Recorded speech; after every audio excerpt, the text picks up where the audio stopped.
آئیے آج ایک کسان اور اس کے بیٹوں کی اس مشہور کہانی کی گہرائی میں اترتے ہیں۔ یہ صرف بچوں کی کوئی کہانی نہیں ہے، بلکہ یہ اتحاد اور انسانی رویوں کا ایک ایسا زبردست سبق ہے جو آج بھی ہماری زندگیوں میں اتنا ہی اہم ہے جتنا صدیوں پہلے تھا۔ تو سب سے پہلے اس بنیادی سوال کو دیکھتے ہیں جو اس پوری کہانی کی جڑ ہے۔ آخر ایسا کیا ہوتا ہے کہ چند کمزور لوگ مل کر ایک ایسی طاقت بن جاتے ہیں جسے ہرایا نہ جا سکے؟ اس کسان کی کہانی ہمیں اسی راز کو سمجھنے میں مدد دے گی۔ کہانی شروع ہوتی ہے ایک باپ کی گہری فکر سے۔ ہمارے سامنے ایک کسان ہے اور اس کے 3 بیٹے، اور ان کے بیچ ایک ایسا مسئلہ ہے جس نے اس بوڑھے باپ کی نیندیں حرام کی ہوئی ہیں۔ مسئلہ بظاہر تو بہت سیدھا سادھا تھا، لیکن تھا بہت سنگین۔ یہ تینوں بھائی ایک پل بھی سکون سے نہیں بیٹھتے تھے، اور ان کے لگاتار جھگڑوں نے گھر کا سارا ماحول خراب کر رکھا تھا۔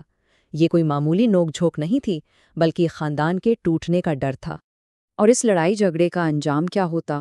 کسان کو سب سے بڑا ڈر اسی بات کا تھا کہ ان کی یہ آپس کی نا اتفاقی انہیں اتنا کمزور کر دے گی کہ کوئی بھی باہر والا بڑی آسانی سے ان کا فائدہ اٹھا لے گا۔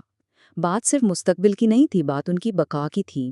بہت سوچ بچار کے بعد کسان نے فیصلہ کیا کہ وہ باتوں سے نہیں بلکہ عمل سے سکھائے گا۔ اس نے ایک ایسا منصوبہ بنایا جو طاقت کا ایک انوکھا امتحان تھا، اور یہی امتحان اس کے بیٹوں کی سوچ کو ہمیشہ کے لیے بدلنے والا تھا۔ جب کسان نے لکڑیوں کا گٹھا اپنے سب سے بڑے بیٹے کو دیا اور کہا کہ اسے توڑو، تو وہ ہنس پڑا۔ اسے اپنی طاقت پر اتنا بھروسہ تھا کہ اس نے سوچا یہ تو بس چند لمحوں کا کھیل ہے۔ دوسرے بیٹے نے بھی اسے ایک معمولی سی چیز سمجھا۔ اس کا انداز بھی یہی بتا رہا تھا کہ وہ سب اپنی اپنی طاقت کے نشے میں چور تھے۔ اور جب تیسرے بیٹے کی باری آئی تو وہ تو تکبر میں اپنے بھائیوں سے بھی 2 قدم آگے تھا۔ اس نے نہ صرف اپنی طاقت کا دعویٰ کیا، بلکہ اپنے بھائیوں کو کمزور کہہ کر ان کا مذاق بھی اڑایا۔ لیکن ہوا وہ جو انہوں نے سوچا بھی نہیں تھا۔ ایک کے بعد ایک تینوں نے اپنی پوری طاقت لگا دی، مگر ان میں سے کوئی بھی اس گٹھے کو توڑ نہیں سکا۔ ان کا سارا غرور، ان کی ساری طاقت اس اتحاد کے سامنے ہار گئی، اور وہ تھک ہار کر بیٹھ گئے۔ بیٹوں کی ناکامی کے بعد کسان نے اپنے منصوبے کا دوسرا اور سب سے اہم حصہ شروع کیا، اور یہ وہ قدم تھا جس نے سب کچھ بالکل صاف کر دیا۔ اس نے بس ایک چھوٹا سا کام کیا۔ اس نے گٹھے کی رسی کھولی اور ہر بیٹے کو اس میں سے صرف ایک لکڑی پکڑا دی۔ وہی لکڑیاں جو ایک ساتھ مل کر ناقابل شکست تھیں، اب الگ الگ ان کے ہاتھوں میں تھیں۔ اور یہ سلائیڈ اس کہانی کے پورے سبق کو بہترین انداز میں ہمارے سامنے رکھتی ہے۔ ایک طرف ہے متحد گٹھا جسے توڑا نہیں جا سکتا، اور دوسری طرف ہے ایک اکیلی لکڑی جو کتنی آسانی سے ٹوٹ سکتی ہے۔ اصل طاقت تعداد میں نہیں بلکہ اتحاد میں ہے۔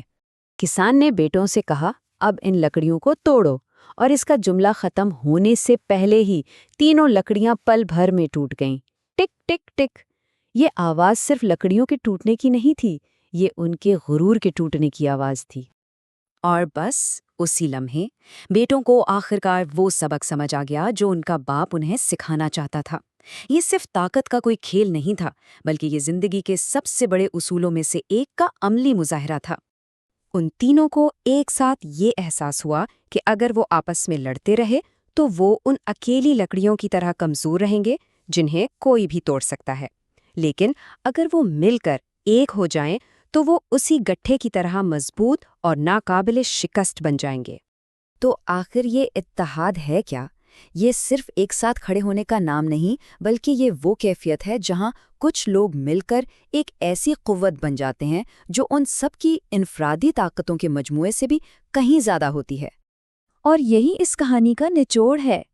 یہ ایک بہت ہی طاقتور اور واضح پیغام ہے کہ اصل اور پائیدار طاقت اتحاد میں ہی چھپی ہے۔ یہی وہ اصول ہے جو خاندانوں کو، معاشروں کو اور قوموں کو مضبوط بناتا ہے۔ اور آخر میں یہ کہانی ہمارے لیے ایک سوال چھوڑ جاتی ہے۔